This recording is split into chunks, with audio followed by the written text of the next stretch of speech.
আপনারা যারা নতুন রয়েছেন জানেন না কিভাবে রিলস ভিডিও আপলোড দিলে আপনার যে টার্গেটগুলা সেগুলো আপনারা অ্যাচিভ করতে পারবেন। আর আপনার টার্গেট পূরণ হলে কিন্তু আপনাকে রিল সেটআপটা অতি তাড়াতাড়ি দিয়ে দিবে। যাই হোক, কথা না বাড়িয়ে এখন আমরা মূল ভিডিওতে যা দেখাই আপনাদের কীভাবে রিলস কোথা থেকে আপনারা আপলোড দেবেন। তো প্রথমে আপনারা আপনার ফেসবুক প্রোফাইলে যাবেন। প্রোফাইলে যাওয়ার পরে যে সি ড্যাশবোর্ড এটার উপর ক্লিক করবেন। এটাতে ক্লিক করার পর আপনি দেখবেন যে সি অল, নেক্সট স্টেপ, এটার ডান পাশে সি অল, এখানে চাপ দেবেন। এখানে চাপ দেওয়ার পর আপনারা এখানে অনেকগুলো অপশন পাবেন। আপনি just continue in your level journey এটাতে ক্লিক করবেন। এটাতে ক্লিক করার পর আপনি চলে যাবেন অ্যাচিভমেন্ট, এই অ্যাচিভমেন্ট অপশনে চলে যাবেন। অ্যাচিভমেন্ট অপশনে যাওয়ার পর আপনি প্রথমে দেখবেন রিলস লেখা আছে, এটা ডান পাশে সি অল, এটাতে ক্লিক করবেন।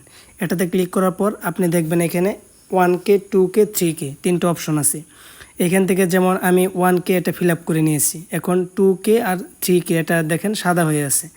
এখন যেহেতু আমার 1K ফিল আপ, আপনাদের হয়তো 1K ফিল আপ হয় না এখনও, জাস্ট আপনি 1Kতে যাবেন, ওখানে যেয়ে আপনি ভিডিও আপলোড করবেন। আমি জাস্ট 2Kতে ক্লিক করে ক্রিয়েট এ রিল এখানে চাপ দেব।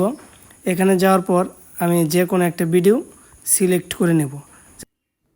ভিডিও সিলেক্ট করার পর আপনি জাস্ট এখান থেকে আপনার ভিডিওতে একটা ক্যাপশন দিবেন। আমি এখানে একটা ক্যাপশন দিয়ে নিচ্ছি।